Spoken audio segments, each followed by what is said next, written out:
इसमें बिल्कुल भी कोई आश्चर्य करने की आवश्यकता नहीं है। धूर्त, मक्कारी, नीचता, निम्नता ये भाजपा की ये चाल चरित्र और चेहरा को दर्शाती है। यही पूर्व से वो करते रहे हैं या वर्तमान में है ये कर रहे हैं, दोनों ये प्रक्रिया चलते रही है। हमारी कमी है कि हमने उनको लेट पकड़ा है। मक्कारी का आलम ये है कि महाराष्ट्र में पहले उन्होंने वोट बढ़ाए, अब इधर उन्होंने रिवर्स पॉलिटिक्स की है कि वोट बैंक जो है वो कांग्रेस की जो जन समर्थन है तो उन वोटों को कैसे काटा जाए। जीवित आदमी को उन्होंने मृत घोषित कर दिया, अपने हिसाब से उन्होंने वो कर दिया। वो इलेक्शन कमीशन कोई डाटा रिलीज करने को तैयार नहीं है। मतलब भयावहता ये है कि आदमी जीवित बैठा हुआ उसको मरा घोषित कर दिया। संविधान ने हमें एक वोट देने का अधिकार दिया जिसकी वजह से हम सरकार चुनते हैं। लोकतांत्रिक प्रक्रिया में ये खूबसूरती है कि जनता जो भी नेता कैसे वोट चोरी कैसे हो रही है? वोट चोरी के पांच छह तरीके के इनके हथकंडे हैं। एक तो पहले ऐड ऑन कर दिया जाए चीजों को एक्स्ट्रा करके, जो कई प्रदेश में करते रहे। यहाँ पर बिहार में इन्होंने जो विपक्ष के समर्थक लोग हैं उनके वोटों को काट दिया, किसी को मृत घोषित कर दिया, किसी को पलायन कि भाई वो जा चुके हैं यहाँ से, है ना। इस तरह की ये प्रक्रिया अपना रहे हैं। किसी में कई शिक्षा का अभाव है, चूंकि ये प्रदेश शिक्षित, कई अच्छे शिक्षित लोग निकले हैं और निकलती हैं प्रतिभाएं, लेकिन वास्तविकता में देखा जाए तो 80-90% जनसंख्या अशिक्षित है।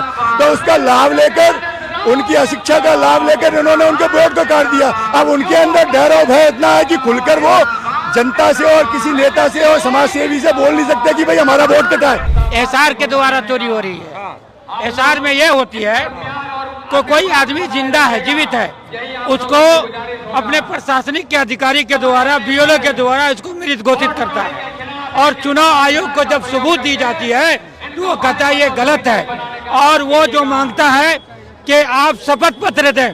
भाई सरकार आपकी, केंद्र में सरकार आपकी, राज्य में सरकार आपकी, और हमसे पूछ रहे हो कि तुम शपथ पत्र दो।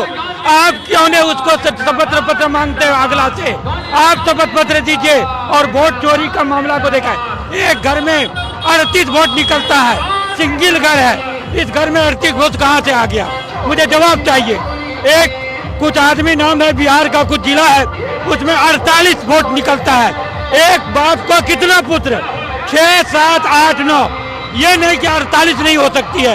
ये चोरी है, ये हकीकत चोरी है, और ये सरकार मिलकर चोरी कराती है। तो बिहार वाले अब की बार इस चोरी के खिलाफ क्या करेंगे? बिहार वाले चोरी का परिणाम जो उसको टाइमिंग दिया गया है चुनाव आयोग को, आप इसको सही करके जो आधार कार्ड है, आधार कार्ड के द्वारा आपने एसआर को सही कीजिए और वोट का अधिकार जनता को दीजिए। देहात है, शहर है, बाजार है, अनपढ़ है, जाहिल है, उन लोगों को जगाने का काम किया है। अभी वो घर जाएंगे और बीएलओ से पूछेंगे कि मेरा वोटर लिस्ट में नाम है या नहीं है, मेरा नाम है या नहीं है, कहाँ गया मेरा नाम। अगर तुमने कहा तुम्ही को पीटेंगे और ये जमीन पर आकर दिखेगा और वो वोट छूटेगा, जनता वोट डालेगी और इसका परिणाम अच्छा आएगा। मोदी रहेंगे चले जाएंगे? मोदी चले जाएंगे। क्यों? इसलिए वो वोट चोर है, गद्दी चोर है। आज उपराष्ट्रपति को उसने क्यों हटाया? उसका समय रहते हुए उसको क्यों हटाया?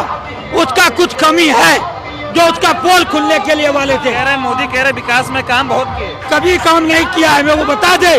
2 करोड़ का रोजगार उसने दिया, शिक्षा में सुधार किया, 15-15 लाख टका दिया, जनता का कोई काम किया? आईटी बनवाया, इंस्टीट्यूट बनवाया? कोई चीज नहीं बनवाया।